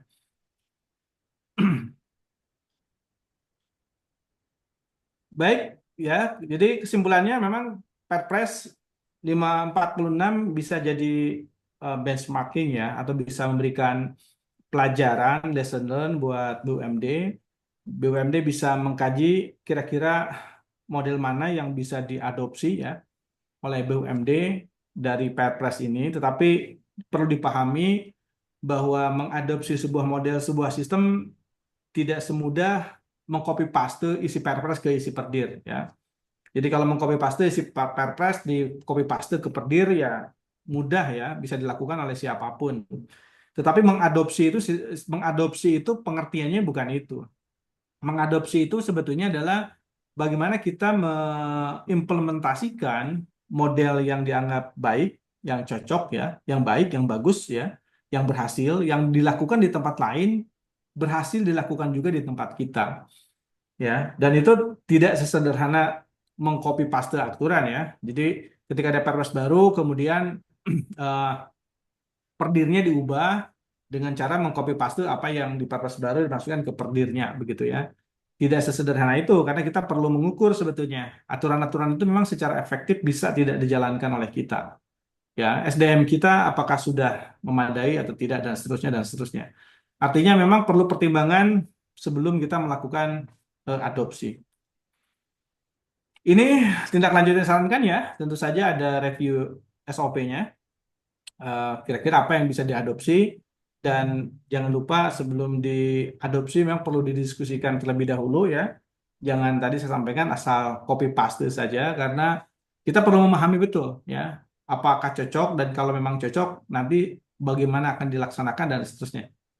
Kemudian ada integrasi ya, ada praktek PDN, e-purchasing dan swaklola yang sudah tadi dijelaskan. Kemudian ada peningkatan SDM dan ada peningkatan sistem digital. Jadi kalau kita lihat dari aspek ini sebetulnya ya kembali kepada 3 pilar utama ya atau 4 pilar. 4 pilar pengadaan itu kan ada atau 3 ya, ada proses, ada people ya, people, process, and teknologi. Jadi ujung-ujungnya kembali kepada teori dasar dari manajemen ya. Jadi selalu ada 3 hal yang harus diperbaiki di dalam melakukan transformasi di organisasi. Dan itu berlaku untuk semua bidang, tidak hanya untuk pengadaan. Ada people, SDM-nya, ya. Kemudian ada proses, yaitu SOP-nya, dan ada teknologi, yaitu sistem digitalnya. Baik, Bapak Ibu sekalian, itu yang bisa saya sampaikan. Silahkan untuk Bapak Ibu yang ingin menyampaikan diskusinya atau pertanyaannya, dipersilakan. Silakan, Ai. Baik, bagi yang mau bertanya dipersilakan ya. Mungkin Pak Nandang untuk pertanyaan yang di chat bisa dijawab terlebih Baik, dahulu ya ini dari dapat Pak list ya. Antus. Undang-Undang 1/2005 tentang BUMN terhadap pasal yang berbunyi anggota direksi, Dewan Komisaris, Dewan Pengawas merupakan penyelenggara negara. Bukan merupakan penyelenggara negara ya. BUMN juga merupakan perusahaan yang plat merah. Ya, apakah ada dampak untuk BUMD? Jawabannya belum, Pak ya. tadi sudah saya jelaskan. Jadi ada perubahan mendasar di Undang-Undang BUMN ya. Yang pertama, eh, apa namanya, keuangan negara, di mana BUMN bukan lagi keuangan negara, ya. Implikasinya banyak ya, terutama pada hukum tindak pidana korupsi. Jadi penyimpangan keuangan di BUMN tidak lagi dianggap sebagai tindak pidana korupsi, sehingga eh, mekanisme hukum, kedekatan mekanisme hukumnya menjadi berbeda gitu ya. Dan ini memang pas ya ketika undang-undang ini turun, saya menjadi saksi ahli di salah satu kasus tipikor di BUMN ya. Dan itu menjadi debat hangat di antara para pakar ya. Dan kalau di media baru muncul beberapa minggu terakhir ini ya, eh, apa namanya, KPK membuat statement terkait dengan itu. Tetapi ini belum berlaku untuk BUMD ya, karena BUMD dengan BUMN ini memiliki ekosistem hukum yang berbeda. Sama seperti tadi yang saya sampaikan, di BUMN itu eh, beda jauh dengan pemerintah ya. Bahkan pengadaan langsung aja atau pembelian langsung itu bisa 2,5 miliar di BUMN. Atau di BUMN itu sering dikenal tidak ada mekanisme tender terbuka ya, atau apa disebutnya RFQ ya, request for quotation, dikenal di BUMN. Di BUMD tidak dikenal metode itu, di pemerintah juga tidak dikenal. Jadi banyak perbedaan antara BUMN dan BUMD dan tidak bisa ya otomatis berlaku ya. Tetapi bisa sebetulnya menjadi lesson learn, bisa ya. Tetapi lagi-lagi hanya pada level kewenangan direksi saja. Ya, jadi kalau di BUMN umpamanya mengatur sebuah metode pengadaan yang bisa diadopsi oleh BUMD, bisa sepanjang itu kewenangannya ada di direksi. Tapi kalau undang-undang BUMN ya itu tidak berlaku untuk BUMD. Ya, sampai kemudian BUMD undang-undangnya diubah. Tapi kalau saya lihat ya sebagai praktisi di bidang ya, di di sektor BUMN BUMD, sepertinya untuk BUMD belum belum dalam waktu dekat ya. Karena yang BUMN pun sebenarnya diskusinya sudah sangat lama, tetapi baru muncul berbarengan dengan momentumnya rilisnya Danantara. Ya, jadi sebetulnya diskusi itu sudah sangat lama ya, tetapi baru meluncur berbarengan dengan Danantara. Ya, di situ ada kehendak presiden tentu saja ya. Kenapa kemudian undang-undang itu bisa mulus ya? Tapi kalau kalau umpamanya inisiatifnya bukan dari presiden, mungkin akan apa namanya, dinamikanya akan berbeda ya. Kemudian yang kedua, untuk pedoman PBJ kami telah mendapat pendampingan dari Dapurlog dan telah menyusun kembali yang terbaru untuk aspek legal. Apakah dengan pengesahan melalui huruf sudah cukup? Ya, sebetulnya sesuai dengan eh, PP 54 ya. Untuk perdirinya di BUMD itu disusun oleh direksi, disetujui oleh Dewan Pengawas atau Dewan Komisaris, dan diserahkan ke Sekda. Ya, hanya itu mekanisme formalnya. Jadi kalau itu sudah dilakukan ya sudah ya. Nah, RUPS di sini kan sebetulnya diwakili oleh KPM ya, kalau dia belum kalau sahamnya masih dimiliki oleh pemerintah, RUPS itu KPM dan komisaris itu diwakili oleh Dewas. Jadi kalau itu sudah ya cukup ya. Apakah perlu izin dari lembaga lain? Tidak ada ya. Seperti apakah harus ACC dari LKPP? Tidak ada ketentuan itu. Apakah harus ada izin dari kejaksaan atau kepolisian atau BPKP? Ya tidak ada juga ketentuan seperti itu. Ya. Jadi ketentuannya hanya cukup disusun oleh direksi, disetujui oleh Dewan Pengawas, dan diserahkan ke Sekda. Hanya kemudian di dalam praktik memang sering minta review lah, bahasanya mungkin lebih sopan ya. Review ke BPKP, ke LKPP, atau ke kejaksaan, kepolisian. Ya, sebetulnya itu tidak dilarang walaupun tidak diminta gitu ya. Artinya sebetulnya itu ya kembali kepada PDAM-nya sendiri. Karena beberapa PDAM sebetulnya merasa tidak cukup confident, ya, tidak merasa cukup percaya diri, takut disalahkan kalau mau bahas apa belak-belakannya ya, takut diduga, takut dicurigai dan lain-lain, akhirnya menempuh langkah itu gitu ya. Jadi sebetulnya kalau secara regulasi memang tidak ada. Kalau boleh atau tidak boleh ya kembali kepada masing-masing saja ya. Kalau itu dianggap lebih baik, ya silahkan saja. Kalau merasa cukup dengan mekanisme yang diatur di dalam PP 54 2017 juga tidak menjadi masalah ya. Karena sebetulnya hukum itu ya dibatasi ya, dibatasi oleh lingkup yang memang ada di dalam peraturan perundang-undangannya ya.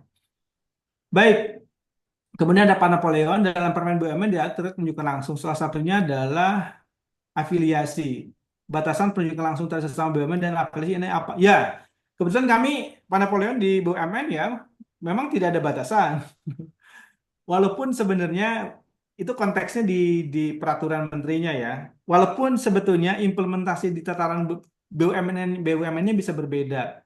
Sebagai contoh, salah satu BUMN itu sebagian besar pengadaannya diserahkan kepada anak perusahaannya. Ada juga yang proyek strategisnya ke perusahaan ke afiliasi BUMN, ya. Ada juga yang tidak seluruhnya, tidak sebagian besar. Bahkan ada BUMN yang memperlakukan afiliasinya sama seperti swasta murni. Dalam pengertian dia tidak dapat keistimewaan. Pokoknya dia bilang, Pak Vice Presidennya menyampaikan ke saya, Pak, pokoknya saya milih yang harga termurah aja. Atau penawaran terbaik saja. Jadi kalau anak perusahaan kami tidak menawarkan yang terbaik, ya kami tidak akan pilih. Gitu. Ya saya bilang ya itu kan kembali kepada kebijakannya ya. Karena kan kebijakan di BUMN itu ada kebijakan menterinya, ada kebijakan direksinya gitu ya. Nah, kalau saya melihat dari sisi pengadaan ya eh, semuanya dibenarkan ya dalam pengertian ya model itu ada ya. Artinya bukan hanya di BUMN, di swasta pun Pak, Bapak Ibu sekalian, namanya grupnya orang kaya ya, grupnya Lipo pengadaannya itu grup Lipo lagi. Ya, bahkan beberapa perusahaan yang teman saya bekerja ketika bekerja di sebuah perusahaan multinasional begitu, maka rekening banknya harus di bank yang punya jaringan bisnis konglomerat itu. Kemudian aplikasi e-marketplace-nya aja harus pakai aplikasi yang dimilikinya juga gitu ya. Jadi ya sebetulnya praktek yang biasa ya. Walaupun terjadi perdebatan di kalangan ahli hukum persaingan usaha ya, karena beberapa artikel sebenarnya mengkritisi kebijakan itu, gitu ya. Walaupun tapi sebetulnya di best practice dunia juga kan ada yang seperti itu ya, yang sampaikan di Cina, di Rusia juga tunjuk langsung ke anak perusahaan atau ke BUMN itu hal yang biasa ya. Tapi kalau di negara-negara yang relatif liberal mungkin dihindari ya. Negara-negara seperti Uni Eropa atau Amerika ya bisa jadi isu besar ya, cara-cara seperti itu. Jadi memang masing-masing punya nilai-nilai yang berbeda-beda. Tapi intinya tidak ada batasannya ya. Dikembalikan kepada aturan masing-masing. Kemudian pada Pak Bentar, Edi, bentar oh ya Pak dari Dadang, dulu tadi ya, ada pertanyaan dari Perumda.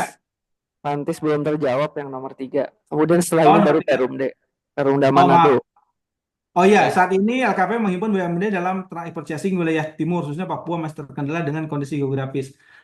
Ya, sebetulnya saya tidak paham ya regulasinya. Yang saya paham yang LKPP mengajak itu sebetulnya hanya di dalam bukan karena regulasi ya, tetapi memang memfasilitasi saja. Jadi tidak ada kewajiban untuk mengikuti begitu ya. Artinya sebetulnya eh, beda dengan regulasi ya, seperti itu. Jadi dalam pandangan saya secara hukum memang LKPP tidak punya kewenangan mengatur BUMD karena BUMD sudah diatur oleh PP-nya. Jadi kalau memang LKPP mau mengatur BUMD, memang PP-nya harus dicabut ya, peraturan pemerintahnya dicabut karena tidak mungkin Perpres mengatur norma yang bertentangan dengan aturan yang lebih tinggi gitu ya.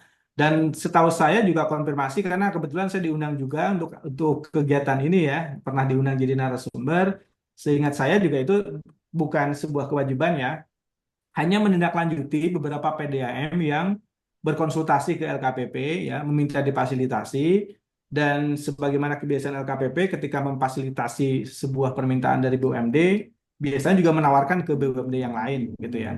Artinya sebenarnya ini inisiatifnya dari BUMD karena itu ya akan kembali kepada BUMD masing-masing apakah cocok dengan program itu kalau atau tidak ya. Tetapi tentu saja kita mengapresiasi ya setiap langkah dan inisiatif yang ditawarkan oleh LKPP untuk membantu pengadaan di BUMD tentu saja. Tetapi tentu itu bukan sebuah keharusan ketika ada keterbatasan ya.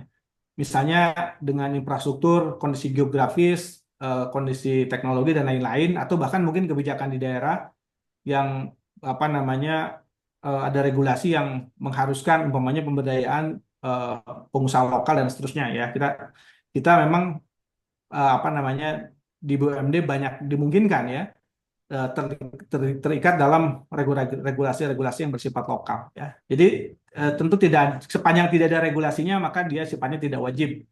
Itu hanya fasilitasi saja. Baik itu Pantes, kemudian Pak Edi ya terkait sertifikasi khusus SDM BUMD, kadang kami ketika mengikuti pelatihan sertifikasi banyak salah ikut karena ini khusus PNS. Kira-kira adakah ini ya nanti berkoordinasi dengan Pak Agung ya. Sampai hari ini kami sudah 2 tahun memproses LSP pengadaan BUMD ya. Dan kalau itu berdiri artinya sebenarnya LSP ini akan setara dengan LSP-nya LKPP ya, hanya beda sektor saja. Tetapi ya susah ya, sudah 2 tahun ini masih terkendala. Tetapi mudah-mudahan dalam waktu dekat kita bisa merilis ya apa namanya sertifikasi BNSP khusus untuk BUMD ini. Karena seperti ini sudah diinisiasi sudah sangat lama ya, sejak tahun 2014 ya, sudah 10 tahun lebih ya. Begitu Pak Edi ya. Izin Pak, bertanya Pak. Silakan Pak dari Wanua ya, PDM Wanua. Silakan Pak. Izin Pak.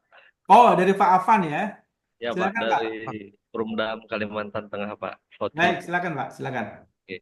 Gini Pak, mungkin Pak, saya mau tanya apa saja kira-kira tantangan atau risiko yang mungkin kita hadapi dalam mengimplementasikan Perpres ini Pak. Kira-kira Pak. Ya, Oke, baik. Pak. Iya. Jadi tantangan terbesarnya sebetulnya dari sumber daya BUMD yang terbatas ya.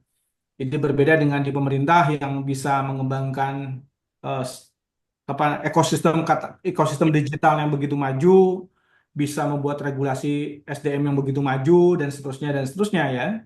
Karena memang pemerintah mengalokasikan anggaran khusus dan bahkan membentuk lembaga khusus untuk itu. Nah, tantangannya di BUMD dari sisi kemampuan ya, dari sisi kemampuan finansial, kemudian juga dari sisi instansi pembinanya siapa sebenarnya kan LKPP mungkin iya, tapi kan berbeda intensitasnya dengan di pemerintah gitu ya. Jadi tantangannya lebih kepada keterbatasan sumber daya, keterbatasan informasi, keterbatasan kemampuan dan seterusnya yang dimiliki oleh BUMD.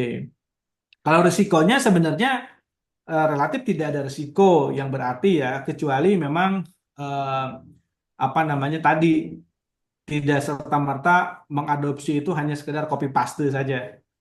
Tetapi bagaimana bisa dijalankan, dilakukan oleh BUMD. Sebagai contoh ya, ini sering terjadi dulu di BUMD. Di Perdirinya itu karena dibikin oleh perkadanya ya, peraturan bupati atau wali kota, karena dibikin oleh orang Pemda, oleh UKPBJ-nya, itu disyaratkan memiliki sertifikat pengadaan barang dan jasa. Di PDM itu tidak satu pun yang punya sertifikat itu. Akhirnya apa? Akhirnya pengadaannya nitip ke Pemda. Masalahnya di Pemda sudah banyak pengadaan. Dia bilang, Pak, kami masih sibuk. Dan 1 tahun anggaran berjalan, pengadaan itu tidak tereksekusi. Gitu ya. Padahal sebenarnya sih aturan itu mestinya tidak begitu ya. Tidak boleh mewajibkan sertifikat di BUMD ketika memang tidak disiapkan infrastrukturnya. Di pemerintah itu kan kenapa diwajibkan? Karena semuanya sudah disiapkan dan sudah melalui masa transisi yang panjang ya. Karena saya mengikuti betul. Nah di BUMD ini tidak ya. Jadi sebetulnya risikonya tadi ya bisa jadi BUMD belum mampu mengimplementasikan secara penuh.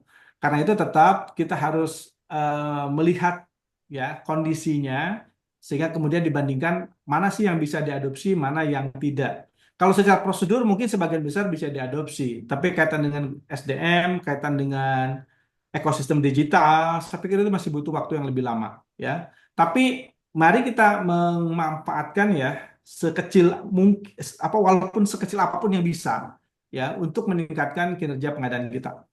Baik, ada Pak Wenang Izin ya. Pak, Silakan izin Pak. Pak, izin Pak dari PDM Wenang Manado Pak. Silakan Pak. terkait materi ini kan di Perpres itu kan Pak, Perpres ini kan berlaku untuk dana yang bersumber dari APBN, APBD, pinjaman dalam negeri, luar negeri, dan hibah Pak. Nah, Ya, bagaimana kira-kira misalnya kami PDM di Manado ini menerima penyertaan modal atau enggak hibah dari pemerintah kota? Itu kan dananya itu kan berstatus APBD. Nah, apakah ketika masuk ke kami, dana itu masih berstatus APBD atau tidak? Karena kan berkaitan dengan Perpres ini, Pak. Pengadaan Perpres ini harus mengacu ke Perpres ini kalau misalnya dia menggunakan dana APBN, APBD, Pak. ya, Itu, Pak. baik. Baik Pak, terima kasih. Ya ini isu lama ya, sudah belasan tahun. Sejak saya di LKPP ini sudah setiap tahun bisa menerbitkan belasan ya rekomendasi terkait ini. Sebetulnya yang dimaksud bersumber dari APBN APBD itu bersumbernya dari DIPA DPA ya, bukan APBN APBD secara umum ya. Artinya DIPA ya, DIPA atau DPA. Nah, penyertaan modal ini bukan dari DIPA atau DPA. Dia ada pos yang lain. Karena itu penyertaan modal tetap diproses sesuai dengan aturan internal ya. Nah, yang menjadi eh, perlu concern ya kaitan dengan PMD, sebetulnya mekanisme pengadaannya tetap pakai aturan BUMD. Tetapi untuk PMD yang skemanya diberikan untuk modal usaha atau untuk program strategis nasional daerah, setiap tahapannya tetap harus ada izin dari eh, pemerintah gitu ya. Bedanya hanya itu saja. Tetapi kalau penyertaan modalnya untuk penambahan modal yang sifatnya tidak spesifik, ya memang tidak perlu ada laporan ya penggunaan uang itu. Tetapi kalau untuk pembangunan spam dan lain-lain itu tetap PMD-nya harus sesuai dengan peruntukannya ya, sesuai dengan PP 12 2019 dan Permendagri 77. Tetapi kalau aturan pengadaannya tetap ikut ke aturan internal PDAM ya. Jadi tidak ada perubahan sebenarnya Pak, karena tidak ada konteks baru di Perpres yang baru ini kaitannya dengan lingkup pengadaannya, masih tidak ada perbedaan sama sekali antara sebelum dan sesudahnya gitu ya. Hanya sebetulnya konsennya di beberapa di BLU mungkin agak berubah, tapi itu pun sebenarnya lebih lebih diperlonggar ya. Tetapi untuk yang bahkan pengadaan desa pun kan sebetulnya diatur untuk memerintahkan kepala daerah untuk mengatur sendiri ya. Artinya disebut di sana sebetulnya bukan untuk diatur, tetapi justru untuk dikecualikan. Karena itu yang PMD itu tetap mengacu kepada aturan internal organisasi. Mungkin waktunya terbatas ya, tapi sebenarnya secara prinsip memang tidak mungkin BUMD pakai Perpres ya, sebagaimana yang saya jelaskan kemarin.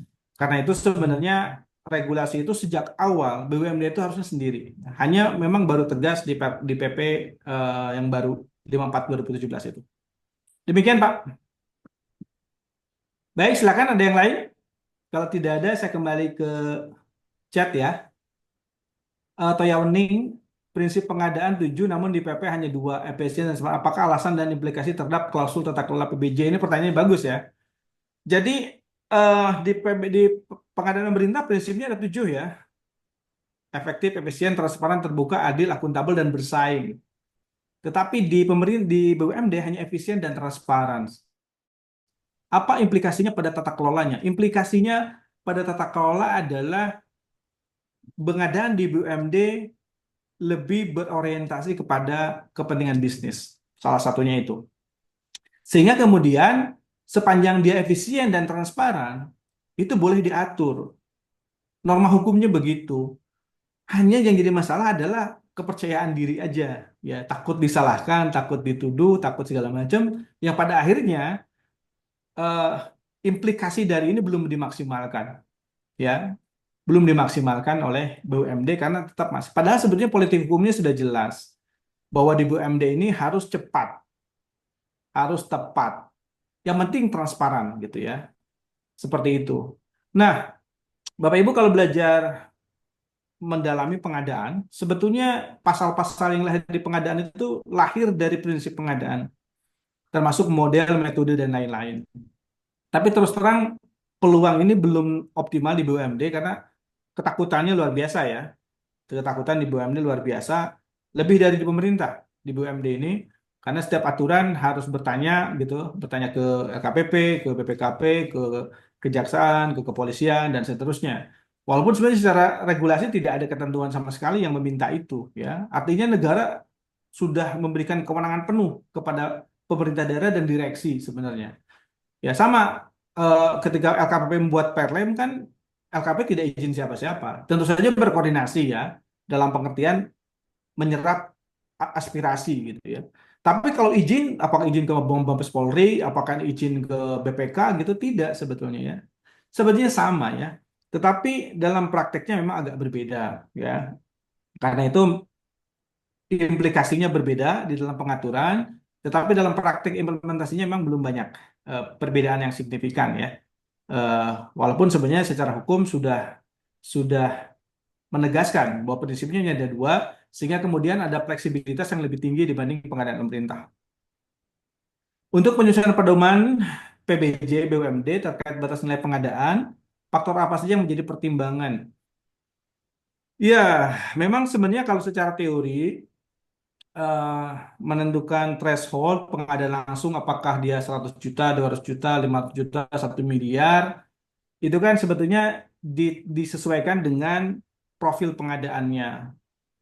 Karena gini, eh, pengadaan dengan tender itu punya potensi efisiensi dari sisi harga, tetapi dia tidak efisien di dalam konteks waktu dan sumber daya manusia yang digunakan. Jadi, kalau mengaturnya terlalu kecil, jumlah tendernya terlalu banyak, sumber daya manusia cukup atau tidak? Apakah pengadaannya bisa terkelola atau tidak?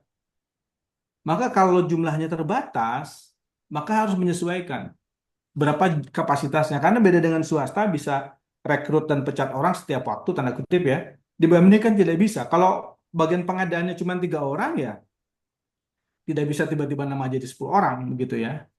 Jadi sebenarnya harus dipertimbangkan pada kondisinya ya. Jadi tender itu bukan bukan yang terbaik dalam semua sisi. Dia tuh terbaik dalam potensi efisiensi harga. Tapi pengadaan langsung itu efisiensi waktu dan efisiensi kebutuhan sumber daya manusia itu harus diseimbangkan, gitu ya. Nah, yang selanjutnya kalau secara teoritis sih pengadaan langsung itu kan sebenarnya kebutuhan yang rutin, yang cepat, yang harus segera, gitu ya. Maka kita bisa melihat yang masuk karakteristik itu untuk pengadaan-pengadaan nilai berapa, begitu. Cuman memang di BUMD galau ya. Kalau di BUMN tidak galau, bahkan saya bilang sampaikan tadi ada yang 2,5 miliar pun biasa aja ya. Tidak pernah jadi isu, tidak pernah ada yang nanya dan tidak pernah dipanggil-panggil. Tapi di BUMD memang berbeda. Karena itu yang terakhir yang ketiga adalah benchmarking ya. Kalau di BUMD itu rata-rata pengadaan langsungnya 500 juta ya. Di pemerintah sekarang sudah 400 juta juga begitu ya. Karena tadi dia harus diproses dengan cepat ya. Tender itu bisa butuh waktu 1 bulan, 1 bulan setengah bahkan 2 bulan. Hanya untuk pengadaan 250 juta umpamanya 300 juta yang implikasinya jadi kerugian waktunya kalau dikonversi ke uang menjadi lebih besar daripada potensi keuntungan harga efisiennya. Maka kemudian nilainya ditentukan, gitu Pak ya. Tapi ujung-ujungnya sebenarnya judgement ya. Jadi yang tadi itu judgement, karena kalau dari penilaian statistik kan tidak dikenal, walaupun bisa ya, tapi tidak dikenal. Sama LKPP pun kalau ditanya, ada nggak data statistiknya kenapa sekarang 400? Saya yakin tidak akan ada juga. Paling tidak selama saya di LKPP belum pernah sampai ke arah statistik seperti itu ya. Karena itu judgement aja ya. Judgement menyesuaikan efisiensi dan efektivitas baik dari sisi harga, sisi waktu, dan dari sisi ketersediaan SDM. Kemudian dalam hal penunjukan langsung repeat order terhadap pelaksanaan konstruksi, apakah ada ketentuan aturan khusus yang mengatur batasan nilai pagu? Tadi ya sudah disampaikan oleh pihak LKPP ya, tidak ada batasan. Dan di BUMN sudah lama ini Bapak Pak Zainuddin ya, sudah lama di BUMN dan kami juga sudah mengadopsi di beberapa BUMD dan itu tidak ada batasan untuk nilai berapa, tetapi diatur untuk repeat order harganya tidak naik, gitu ya. Rata-rata tidak naik. Walaupun kalau di pemerintah sekarang tidak ada pengaturan itu, ya, tidak ada pengaturan itu. Tapi kalau kami dulu mengaturnya harganya yang penting tidak naik, karena kalau naik takutnya dianggap apa namanya repeat order karena mengistimewakan penyedia tertentu gitu ya. Karena itu aturan itu dipakai kalau di BUMD. Kemudian eh, Tirta Bengkayang belum memiliki perdir terkait PBJ saat ini adalah pengadaan pertanyaannya. Jika pernyataan modal tadi sudah ya, sudah apa namanya sudah dijelaskan. Bi- yang kemudian dari Triawaning juga, bisakah pasal per pasal dalam Perpres dikaitkan dengan pemenuhan masing-masing prinsip? Iya, harusnya gitu Pak. Entah Bapak entah Ibu itu ini ya dari Triawaning Solo.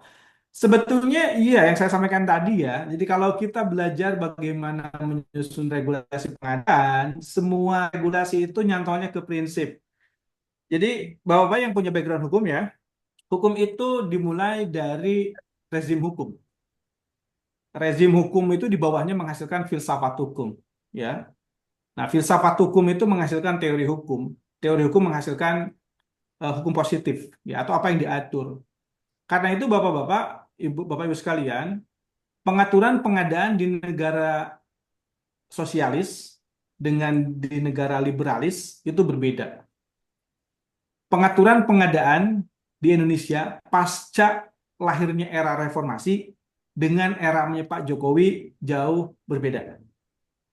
Ya, sekarang ada penunjukan langsung atas arahan program presiden. Kalau ditanya filosofisnya sulit menjawabnya, tapi itu kebijakan pemerintah dan presiden berhak untuk itu.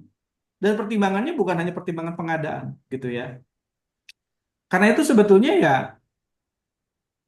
secara umum prinsipnya mengatur kepada prinsip, tapi juga mengacu kepada kebijakan. Jadi pada akhirnya pengadaan itu ada mengacu kepada prinsip, kadang-kadang tidak sesuai dengan prinsip ya. Seperti pengadaan ke UMKM.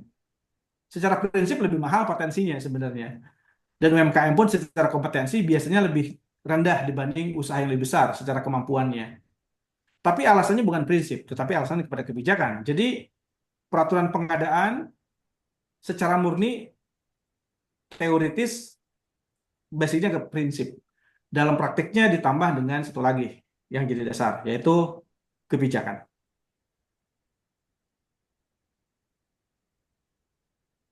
Ya, kalau apakah nunjuk ulang atau persetujuan dulu dari PA, ya tergantung nanti Bapak ngaturnya bagaimana ya. Tapi kalau di pemerintah itu tunjuk langsung. Jadi ada proses pemilihan yang disebut dengan penunjukan langsung, berkontrak kembali, baru pekerjaan. Tetapi kalau sebutnya repeat order sebut kontrak berulang, ya MPK atau PPK yang langsung pesan, ya. Saya pikir dua-duanya tidak ada perbedaan signifikan secara prosedur, hanya bedanya eh, masih ada evaluasi lagi ya, evaluasi kualifikasi. Tapi kalau kontrak berulang tidak perlu gitu ya. Seperti itu. Tetapi dalam konteks kontraktualnya sih tidak ada perbedaan. Jadi silahkan saja Bapak Ibu mau mengatur seperti apa, apakah mau cenderung ikut yang best practice di BUMN, apakah yang di pemerintah, saya pikir dua-duanya modelnya ada. Dan kalau di swasta, repeat order itu ya langganan sebenarnya. Cuman ya dikemas dalam bahasa yang begitu teknis ya. Dalam prakteknya di pengadaan swasta tidak ada tender, semuanya repeat order. Sepanjang rekanan yang jadi langganan itu memuaskan, mereka tidak akan pindah. Ya, jadi kalau di pengadaan swasta malah sebetulnya mereka menghitung switching cost bahasanya. Ketika ganti supplier itu melahirkan risiko. Jadi kalau ada risiko, kalau ada supplier yang bagus, mereka seumur hidup akan ke sana, ya. Tapi kalau di pemerintah kan dicurigai kalau begitu ya. Makanya ya pakai istilah repeat order dan kadang-kadang di beberapa tempat dipersyaratkan ketentuan-ketentuan lain dan seterusnya ya. Kaitannya dengan akuntabilitas publik ya. Tapi kalau secara best practice sebenarnya repeat order ya pesan ulang ya. Kemudian untuk memenuhi kompetensi PBJ lebih baik ikut. Kalau saya menyarankan yang IAPI ya dibanding pengadaan pemerintah. Karena yang IAPI saya ikut menyusun termasuk ketika saya di LKPP termasuk itu menyeimbangkan antara pengadaan pemerintah, BUMN, BUMD dan bahkan swasta. Sehingga lebih komprehensif sebetulnya ya. Tapi lagi-lagi silakan ya, itu preferensi kalau itu. Tapi kalau menurut saya yang lebih seimbang itu yang dari IAPI. Baik, Bapak Ibu sekalian, nampaknya sudah saya jawab semua. Kita sudah ada di pukul 13 juga, sudah waktunya. Eh, ada pertanyaan lagi? Kalau tidak ada, saya tutup. Terima kasih kepada Bapak Ibu sekalian yang sudah bergabung. Mudah-mudahan kita bisa kembali bersilaturahmi di lain waktu dan kesempatan. Mohon maaf bila mana ada penyampaian yang kurang. Dari saya, Assalamualaikum warahmatullahi wabarakatuh. Waalaikumsalam Assalamualaikum warahmatullahi wabarakatuh. warahmatullahi Terima kasih Pak wabarakatuh. Nanda. Terima kasih, Salam sehat terima kasih, selalu. Pak. Terima kasih, Pak.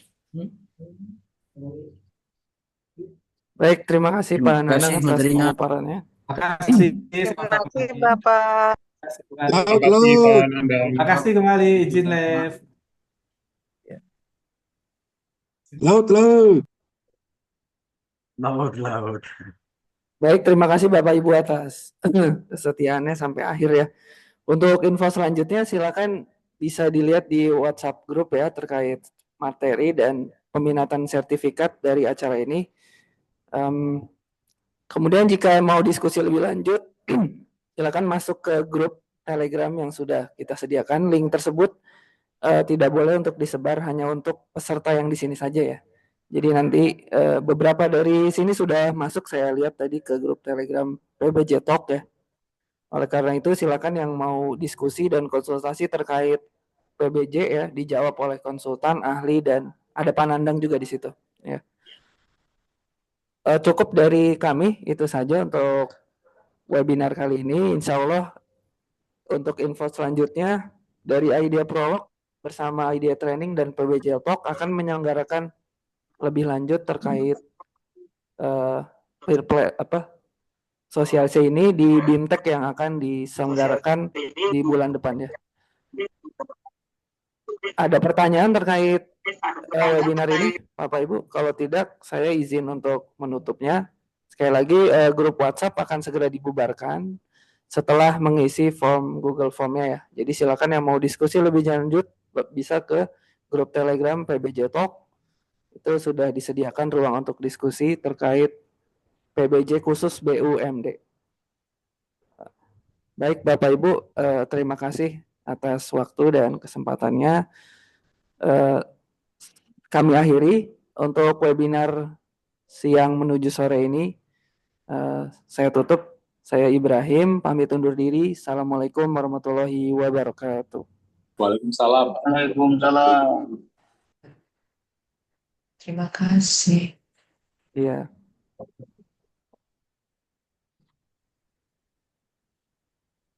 Ya, untuk materi nanti di grup WhatsApp segera di-share ya. Untuk Perumda Air Minum Tirta Tama. Oke.